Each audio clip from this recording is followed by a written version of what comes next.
ગાંધીનગર પછી સાબરકાંઠા જિલ્લા હોદ્દેદારોની નિયુક્તિ જાહેર કરી. કનુભાઈ પટેલને બનાવાયા છે સાબરકાંઠા જિલ્લા પ્રમુખ. ત્યારે જિલ્લા પદાધિકારી તરીકે 21 સભ્યોની નિયુક્તિ થઈ છે.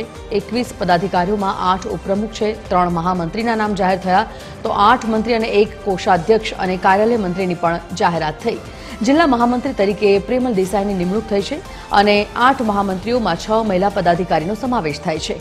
કાર્યાલય મંત્રી તરીકે સંદીપ ભાવસારને જવાબદારી સોંપવામાં આવી. સંવાદદાતા નીતિન પટેલ ફોન લાઈન પર જોડાઈ ગયા છે. નીતિન, સંગઠનનું માળખું જે જાહેર થયું છે, કયા કયા નામો સામે આવ્યા? સાબરકાંઠા જિલ્લાની વાત કરવામાં આવે તો સંગઠનને લઈને હોદ્દેદારોની નિમણૂકની રાહ જોવાતી હતી, તેની આતુરતાનો હવે અંત આવી ગયો છે. સાબરકાંઠા જિલ્લાના વહીવટી સંગઠનના જે હોદ્દેદારો છે તેમના નામ જાહેર કરી દેવામાં આવે છે. પ્રમુખ તરીકે કનુભાઈ પટેલનું નામ જાહેર કરવામાં આવ્યું છે, જ્યારે 3 મહામંત્રીઓને સામેલ કરવામાં આવે છે. આ ઉપરાંત 8 નવા ઉપપ્રમુખની પણ નિમણૂક કરવામાં આવી છે. 8 મંત્રી અને 1 કોષાધ્યક્ષની પણ નિમણૂક કરવામાં આવી છે. વાત કરવામાં આવે તો જે જૂના સંગઠનના સભ્યો હતા તેમને રિપીટ કરવામાં આવ્યા નથી ને તમામ જે ચહેરાઓ છે તે નવા લેવામાં આવ્યા છે, જેને લઈને સંગઠનના જે યુવા કાર્યકર્તાઓ છે તેમાં ભારે ઉત્સાહ જોવા મળી રહ્યો છે. જી, ધન્યવાદ નીતિન.